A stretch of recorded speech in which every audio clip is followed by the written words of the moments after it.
जो इंश्योरेंस को संभालता है। फोर्थ आ रहा हूँ IRDAI जो इंश्योरेंस को संभालता है। तो फोर्थ पॉइंट पहले तो IRDAI की full form insurance regulatory and development authority of India, जो पूरे इंश्योरेंस सेक्टर को संभालता है ना। इनका एक्ट कब पास हुआ था? 1999 को एक्ट पास हुआ था। IRDA एक्ट 1999 अलाउ करता है कि प्राइवेट लोग भी इंश्योरेंस सेक्टर में इन्वेस्ट कर सकते हैं और फॉरेन इक्विटी बाहर वाले लोग भी इन्वेस्ट कर सकते हैं, पर maximum 26% in the private insurance company. तो IRDA एक्ट में लिखा है कि इंश्योरेंस कंपनियां कोई भी खो सकता है, प्राइवेट इंडिविजुअल भी, गवर्नमेंट भी खो सकती है और प्राइवेट लोग भी खो सकते हैं। इवन बाहर के लोग हमारे इंश्योरेंस कंपनी में इन्वेस्ट भी कर सकते हैं, पर उसकी कैप है, उसकी एक मैक्सिमम अमाउंट है। कितनी है वो? 26%। तो ऊपर वो लोग इन्वेस्ट नहीं कर सकते। पक्का? अच्छा, फिर एक इंश्योरेंस बिल पास हुआ था, जुलाई 2014 में पास हुआ था, जहाँ पे FDI फॉरेन डायरेक्ट इन्वेस्टमेंट की लिमिट 26 से कितनी हो गई? 49। तो आज बाहर वाले लोग हमारी इंश्योरेंस कंपनियों में कितना इन्वेस्ट कर सकते हैं? 49। FDI stand for foreign direct investment. Next, इनका काम क्या है? प्रोटेक्ट करना इंटरेस्ट और सबके साथ फेयर ट्रीटमेंट होगा पॉलिसी होल्डर्स के साथ। जो इंश्योरेंस लेता है उन्हें बोलते हैं पॉलिसी होल्डर्स। बस, और कुछ मत टिक करना,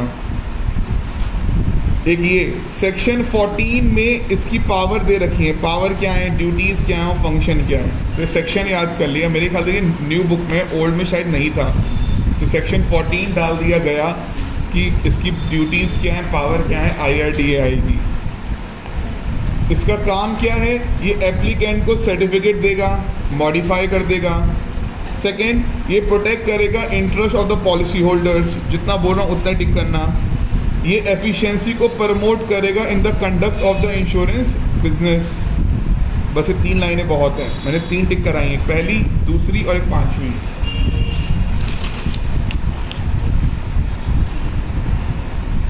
IRDA बिजनेस को भी फैसिलिटेट करता है। एक ऐसी लाइन टिक कर दी बस, IRDAI बिजनेस को भी फैसिलिटेट करता है। अब यार बड़ा अच्छा टेबल दिया हुआ है और ये न्यू बुक में दिया हुआ है, ये ओल्ड बुक में पक्का नहीं था कि RBI, SEBI, CCI और IRDAI में क्या डिफरेंस था। इसका ये कब सेट हुआ?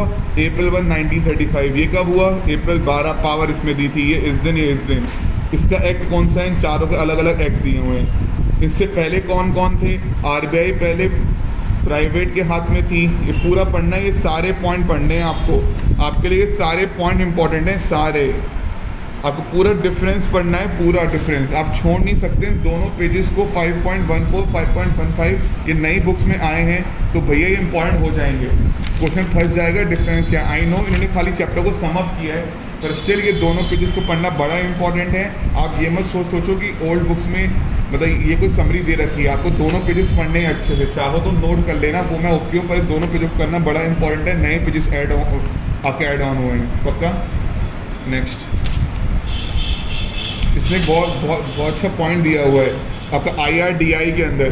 कहता है IRDAI के अंदर कोविड भी आ गया, अब COVID-19 भी आ गया। इंश्योरेंस सेक्टर में किसी इंसान की अगर एक्सपायरी कोविड से होती है और आपने अपना इंश्योरेंस कराया हुआ है, तो क्लेम आपको दिया जाएगा। तो फिर बाकायदा लिखा IRDA की गाइडलाइंस के अंदर कोरोना कवच COVID-19 हेल्थ इंश्योरेंस पॉलिसी भी आपके लिए आ गई है। कोई इंसान एक्सपायर हुआ तो उससे कोविड के अंदर तो उसको पैसे दिए जाएंगे। तो ये नए पॉइंट्स हैं, प्लीज़ पढ़ना है इसको। डन। इसके बाद लास्ट पॉइंट पे आ रहा हूँ। बार बार कह रहा हूँ, चैप्टर स्टार्ट किया था। नॉन फंडिंग कौन कौन से हो गए? RBI, SEBI, CCI, IRDAI। अब आ गया फंडिंग के अंदर जो हमें फाइनेंस देती हैं, नाबार्ड की बात हो रही है। तो इसको 5th पॉइंट पर उठा रहा हूँ। पेज है 5.16। इसने लिखा भी है फंडिंग का मतलब क्या है? फाइनेंस पकड़ाना। और फाइनेंस पकड़ाने का मतलब क्या है? 2 पॉइंट ऑफ व्यू से। एक तो वर्किंग कैपिटल के पॉइंट ऑफ व्यू से, और वर्किंग कैपिटल के पॉइंट मतलब डे टू डे कैपिटल पकड़ाना। और एक होती है लॉन्ग टर्म खर्चे करना, जिसे हम बोलते हैं कैपिटल एक्सपेंडिचर, कैपेक्स के पॉइंट ऑफ व्यू से। पक्का? तो जब हम फंडिंग इंस्टीट्यूशंस की बातें करते हैं, फिनेंस की बातें कर रहे हैं, तो 2 पॉइंट पे बात कर रहे हैं। एक तो वर्किंग कैपिटल के पॉइंट ऑफ व्यू से, रोज़मर्रे की डे टू डे कैपिटल के पॉइंट ऑफ व्यू से, और एक बड़े बड़े खर्चे के पॉइंट ऑफ व्यू जिसको हम बोल रहे हैं कैपिटल एक्सपेंडिचर।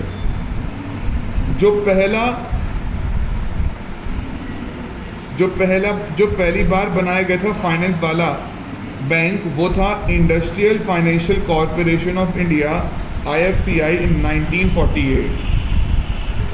पक्का? तो जो पहली बार बनाया गया था वो था industrial finance corporation of India, IFCI, 1948।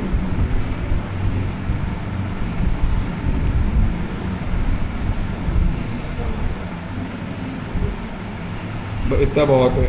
अब आ गया नबार्ड। नबार्ड की फुल फॉर्म क्या है? National bank. ये बना ही किसके लिए है? एग्रीकल्चर के लिए, और गांव के भले के लिए लोन देगा। तो ये ऐसा बैंक है जो बना ही एग्रीकल्चर के लिए और रूरल डेवलपमेंट के लिए काम करेगा। ये एक apex development bank in India है जिसका हेडक्वार्टर बॉम्बे में है, with branches all over India है। नबार्ड बनाया गया, ये एक एपेक्स डेवलपमेंट बैंक है जिसका हेडक्वार्टर बॉम्बे में है, ब्रांचेस ऑल ओवर इंडिया में है।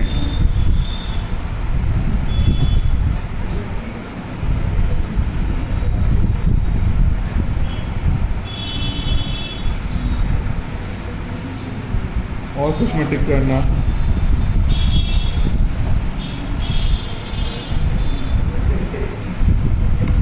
नाबार्ड को हम लोग बोलते हैं SHG, बैंक लिंकेज प्रोग्राम। ये हेल्प करता है लोन देने को, जो सेल्फ हेल्प ग्रुप होते हैं, जो दूसरों की हेल्प करते हैं, उनको पैसे देने में हेल्प करता है। इसलिए नाबार्ड को बोलते हैं हम लोग SHG, बैंक लिंकेज प्रोग्राम। तो एक लाइन याद कर लेना, और कुछ भी नहीं, और कुछ नहीं करना आपको इस पेज के अंदर। अब मैं लास्ट से चैप्टर को स्टार्ट कर रहा हूँ, लास्ट से चैप्टर को उठा रहा हूँ।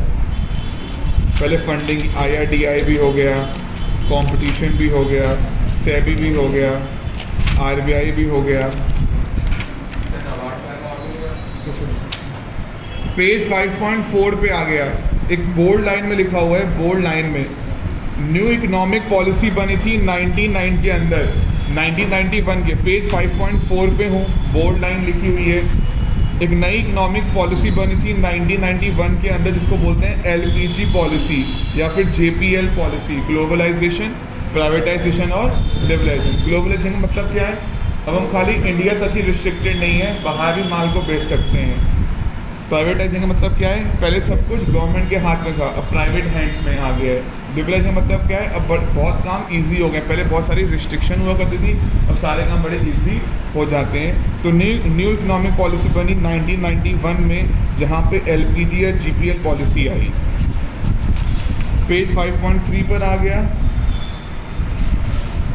इन्होंने कुछ लोगों को बता रखा है। एक फ्रेट फॉरवर्डर कौन है? जो माल को from the manufacturer to the market to the customer to the final point of distribution तक पकड़ाता है। एक वर्ड सिखाया, फ्रेट फॉरवर्डर। इसका काम क्या है? ये माल को मैन्युफैक्चर से या फिर प्रोड्यूसर से मार्केट में, कस्टमर में या फाइनल पॉइंट ऑफ डिस्ट्रीब्यूशन माल को पकड़ाता है। तो उसका नाम क्या हो गया? Freight forwarder. ये काम कैसे करते हैं? शिपिंग कंपनीज के साथ, एयरलाइंस के साथ, रेलवेज के साथ, रोडवेज के साथ। सेकंड आ गया बिजनेस इंक्यूबेटर। नाम में आंसर है। इंक्यूबेटर का मतलब होता है जो नई नई इनोवेशंस करते हैं, जो लोगों की हेल्प करते हैं। इसमें लिखा भी है, it create and grow the young businesses by providing them financially and technical services देते हैं। नई नई इनोवेशन जो इंसान करते हैं ना, जो उन्हें फाइनेंस देते हैं, उन्हें हेल्प दे रहे होते हैं। तो नाम क्या हो गया? Business incubator. ऐसे ही एक बिजनेस एक्सेलरेटर होता है, जो कि बडिंग बिजनेस है, जो अभी अभी बिजनेस बना है, उसको प्रोडक्ट जल्दी लॉन्च करने के लिए ये उनकी हेल्प करते हैं, जिन्होंने कमर्शियली सक्सेस मिले। तो वर्ड क्या आ गया? Business accelerator. एक वर्ड है बिजनेस इंक्यूबेटर। ये हेल्प करता है जो आपके यंग बिजनेसेस हैं, जो नए, मान लो किसी इंसान के बड़ा अच्छा प्लानिंग है, पैसे नहीं है, नए नए स्टार्टअप होते हैं, नए नए दिमाग होते हैं, यार हम ये काम करते हैं, पैसा नहीं है, तो ये उनकी हेल्प करते हैं, उन्हें ये टेक्निकल और फाइनेंशियल सर्विसेज देंगे।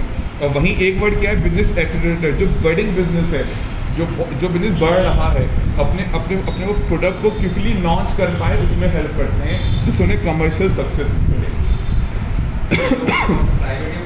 कोई भी इंसान हो सकता है, ये ऐसा नहीं है कि तुम पर्टिकुलर इंसान हो, ये गवर्नमेंट भी होती है, बिजनेस इंक्यूबेटर, प्राइवेट इंसान भी हो सकते हैं, कोई भी इंसान ये काम कर सकता है, बड़ी कंपनी भी कर सकती है, चाहे वो गवर्नमेंट की हो चाहे वो प्राइवेट की हो।